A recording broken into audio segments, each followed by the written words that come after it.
For years, getting through the academic year followed a predictable routine. But with the latest board exam updates, the old strategies for success no longer produce the results they once did. Many students relied on rote memorization, the practice of ratification. It functioned like mindlessly mashing a single button to defeat a video game boss, relying on repetition to bypass the challenge. The Central Board of Secondary Education has rewritten the requirements. Year after year, the system has evolved to prioritize real-world problem-solving over the ability to recall isolated facts. These new competency-based questions are complex puzzles. They require a specific combination of skills and logic, demanding more than a simple textbook input to reach the solution. The exam landscape functions as a dynamic simulation. Navigating it successfully now requires a genuine structural understanding of each subject. This chart tracks exam complexity over 3 years. A steep upward trajectory is a significant difficulty spike for anyone entering the arena. The challenge involves new obstacles, numerical problems in deceptive logic, multi-layered scenarios, and assertion-reason questions testing how you connect disparate ideas. When the mechanics shift this quickly, it creates anxiety.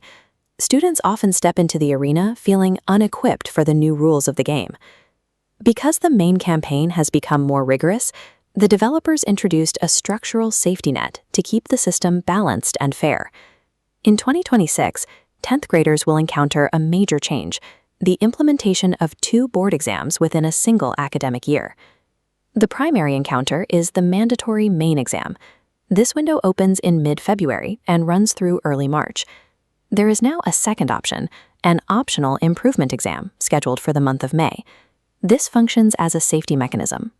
The system logs the highest score achieved between the 2 attempts, ensuring your final record reflects your best performance. This means a single difficult day or a momentary lapse in focus no longer dictates the outcome of an entire year of study. However, before relying on this second attempt, it is important to understand the specific terms and conditions involved. First is the syllabus rule. The second exam covers the entire list of subjects again. It is a full retake, not a partial review of specific chapters.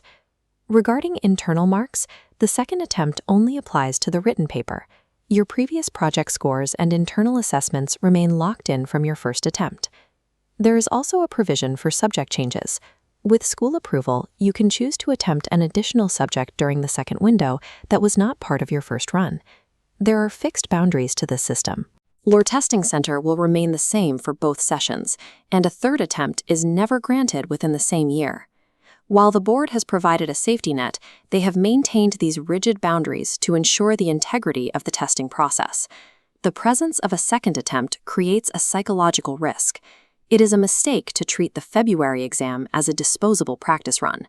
The 8-week gap between March and May is rarely enough time to master a year's worth of conceptual skills if the foundation isn't already there. Depending on the May attempt can lead to burnout.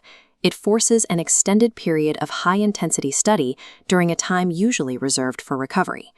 Successful students prioritize the first exam. They prepare as if it is their only opportunity, reserving the second attempt for unforeseen emergencies. Training for this new environment requires a change in how you prepare. Effective preparation requires advanced study tools built for conceptual problem solving. These tools provide the logical blueprint of a subject, allowing you to see how information is structured. This involves working through real-world application scenarios. Through practice, the underlying logic of the subject becomes intuitive. Mastering these core mechanics removes the uncertainty of the new exam format. By focusing on how to apply knowledge, you can secure your target score on the very first attempt.